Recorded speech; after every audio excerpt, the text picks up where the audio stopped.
Pretože ak by chcel niekto v svojom zamestnaní, ktoré miluje, má ho rád tam chodí, rád tam dochádza, privyrobiť 100-200 eur, tak to má zakázané. Jednoducho nemôže. Preto ľudia hľadajú takéto príležitosti. A dnes vám jednu z týchto príležitostí ukážeme.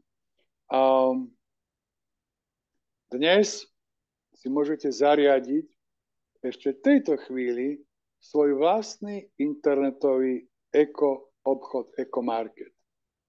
A to neexistuje nič jednoduchšie. Ale poďme na výhody. Pretože prvá výhoda je, počúvajte dobre, žiadne vstupné náklady. Dobrá výhoda? Žiadne režijné náklady. Čiže ani postupne na budúce nebudete mať žiadne náklady. Dobrá výhoda? Žiadna pošta, žiaden kuriér, žiadna paketa. O nič sa nemusíte starať. Žiadne balenie balíkov a žiadni zamestnanci. Dobré výhody? A žiaden sklad. Žiadne peniaze, ktoré by ste museli investovať do skladu. Toto budete mať dnes na konci. A jediné, čo k tomu potrebujeme, aby sa ten váš internetový obchod stal prosperujúcim, je rozum, šikovnosť a mobilný telefón. Máme tieto tri veci? No ak áno, napíšte mi tuto dole do správy, či máme tieto tri veci, či má každý tieto tri veci. Rozum, šikovnosť a mobilný telefón. Alebo urobte to kľudne naopak. Áno, odzadu. Máte mobilný telefón? Ak máte mobilný telefón, už potom máte všetko. Výhoda je dôvera, pretože ten človek, ktorý vás sem pozval, vy ho poznáte. Možno ho poznáte roky, možno ho poznáte dni, možno ho poznáte 10 minút. Ale je to dôvera, ktorá vám dáva dôvod na to, aby ste sem prišli. Ale zase nie je to slepá dôvera, pretože slepá dôvera nie je to podstatné, čo potrebujete, ale potrebujete do toho zapojiť svoju intuíciu, áno, a vedomosť. A keď si už otvoríme svoj vlastný ekomarket, v tom ekomarkete si môžete vybrať až 450 rôznych výrobkov, ktoré sú antialergické, ekologické. A prvá výhoda. Poďme si prvú výhodu urobiť.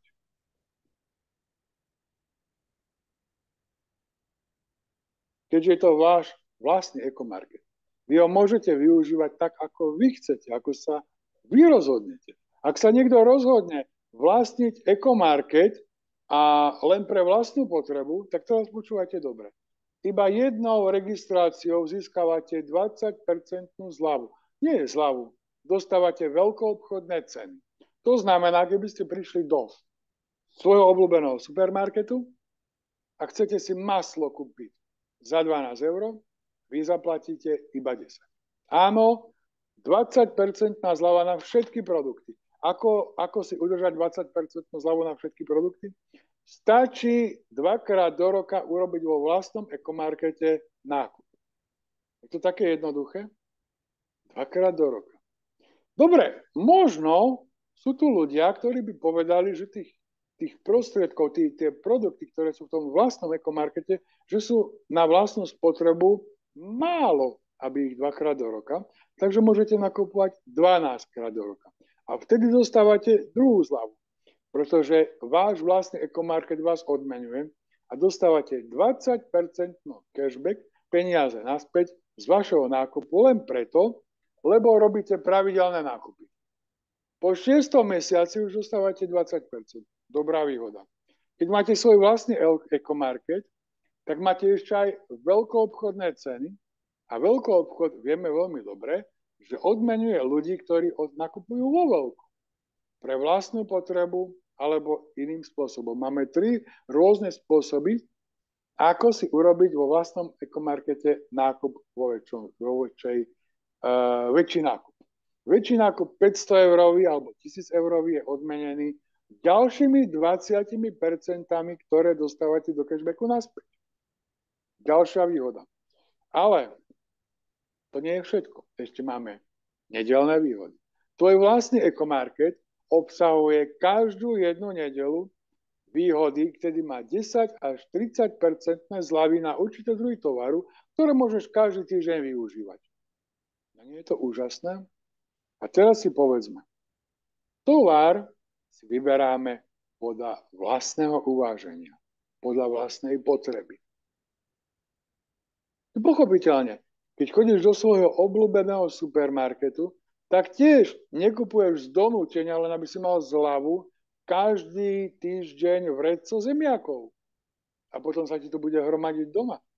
Nie je tu žiadna povinnosť užívať, používať alebo nakupovať jeden druh tovaru.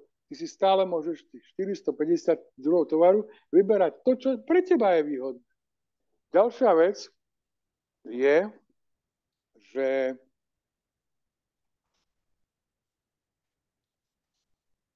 máme ďalšie výhody a to je potreba. Hej? Ja viem, že ak si teraz rozmýšľate, ponúkajú mi tu vlastne supermarket, ale ja som zvyknutý nakúpať ponúkame vám tu vlastný ekomarket, áno, ale ja som zvyknutý nakupovať vo vlastnom supermarkete. A prečo by som mal vymeniť túto možnosť?